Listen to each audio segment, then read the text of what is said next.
सावली नागिन सीरीज का भाग नंबर 29 शुरू होता है। स्टोरी बताते समय कुंवर को एक इंसानी साया दिखा। वह दोनों जिधर से आए थे वह साया उसी तरफ दिखा। साये को सावली भी देखी जो कि बुर्के टाइप कपड़े से पूरा जिस्म ढक रखा था। कुंवर रिवॉल्वर निकालकर साये की तरफ लपका तथा तेज कदमों से उस मोड़ पर पहुंचा। तब तक वह साया तेजी से दौड़ लगा दिया। कुंवर भी उसके पीछे दौड़ लगाया। भड़ाक! कुंवर आगे मुंह के बल गिर पड़ा। फिर वह उठना चाहा लेकिन उठ न सका। उसका पांव एक पतले तार में फंस चुका था। कुंवर तार एक झटके में तोड़ दिया तथा उठकर उस साये के पीछे फिर दौड़ा, मगर वह साया कुंवर की आंखों के सामने से किसी भूत की मानिंद गायब हो चुका था। कुंवर कुछ दूर पीछा करने के बाद रुका और वापस लौट पड़ा। वह उस स्थान पर पहुंचा जहां तार में फंसकर वह गिरा था। वह तांबे का नंगा तार था। तार गुफा की दीवार में कील ठोककर बांधा गया था। दीवार के दूसरे साइड एक छोटा इलेक्ट्रिक बोर्ड था। बोर्ड की तरफ से तार टूटा हुआ था, जबकि इससे पहले कुंवर और सावली आए थे तो यह तार नहीं था। कुंवर समझ चुका था कि यह सब कारनामा उस काले साये का ही है, किंतु वह ऐसा क्यों किया? कुंवर मन में कहा, इसके पीछे कोई राज है। दाल में काला दिख रहा है। वह तेजी से चलता हुआ सावली के पास आ रहा था। उसका रिवॉल्वर अब हाथ के बजाय पॉकेट में था। पॉकेट से रुमाल निकालकर वह पसीना पोंछा। उसकी सांसें लोहार की धौकनी की तरह चल रही थी। सावली! कुंवर मूर्ति के पास पहुंचकर पुकारा, किंतु सावली की तरफ से कोई जवाब नहीं आया। सावली! वह थोड़ा तेजी से दोबारा पुकारा। सावली बोलती क्यों नहीं? फिर सावली की तरफ से कोई जवाब नहीं मिला। जवाब भी कैसे मिलता, वहां सावली थी ही नहीं। मजाक कर रही हो क्या? बड़बड़ाते हुए वह नाग की प्रतिमा के नीचे आया। कहाँ गई सावली? कुंवर चारों तरफ घूमकर सावली को ढूंढने लगा, लेकिन उसे सावली कहीं भी नजर नहीं आई।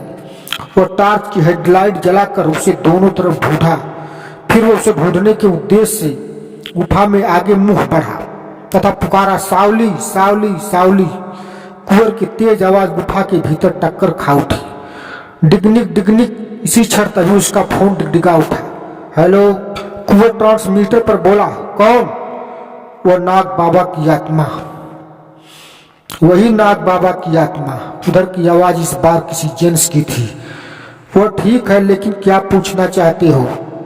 पूछना नहीं, बतलाना चाहता हूँ। क्या बतलाओगे? सावली के बारे में। सावली? सावली कहाँ है सावली? कुंवर जोश में आकर पूछा। सावली हमारे अंदर है। सावली तुम्हारे अंदर? या कैसा मजाक? मजाक नहीं कुंवर, बल्कि तुम ओवर कॉन्फिडेंस के शिकार जरूर हो चुके हो। मेरा कहा मानो। नाग की मूर्ति के पास पहुंचो। नाग के खुले सातों मुंह में से एक मुंह में स्विच लगी है, वही स्विच दबा दो। स्विच दबते ही उस प्रतिमा में द्वार बन जाएगी। तुम उसी द्वार में प्रवेश कर जाना। सावली तुम्हें अब उसी भीतर मिलेगी। और फिर उधर से फोन डिस्कनेक्ट हो गया। कुंवर कुछ पल तो विचार किया, लेकिन दूसरे पल वह मूर्ति के समीप पहुंचा और वही किया जो फोन पर सुना था। प्रतिमा के मुंह की तरफ वो हाथ बढ़ाया, लेकिन वह 6 फीट होने के बावजूद भी मूर्ति के सामने एक बौना ही साबित हुआ। मूर्ति ज्यादा ऊंची थी। वह उछाल मारा, मगर उछाल मारने से उसका हाथ मूर्ति के मुख तक न पहुंचा। बस वह आव देखा न ताव।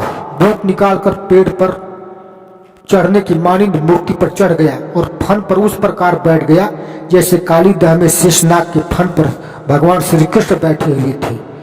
कुंवर मुख में उंगली डालकर देखा। अचानक उसकी उंगली स्विच वाले मुख में पड़ी। खड़खड़ाता हुआ शटर की तरह मूर्ति के सामने साइड द्वार बन गई।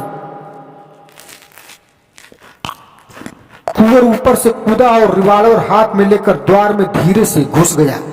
तभी खड़खड़ाता हुआ द्वार का मुख बंद हो गया। अंदर घुप अंधेरा छा उठा। अंधेरा देख कुंवर घबराया तथा टॉर्च निकाला। टॉर्च जलाकर वह देखा, नीचे की ओर सीढ़ियां बनी थी। सीढ़ी गोलाई काटते हुए नीचे कहीं के लिए निकली थी।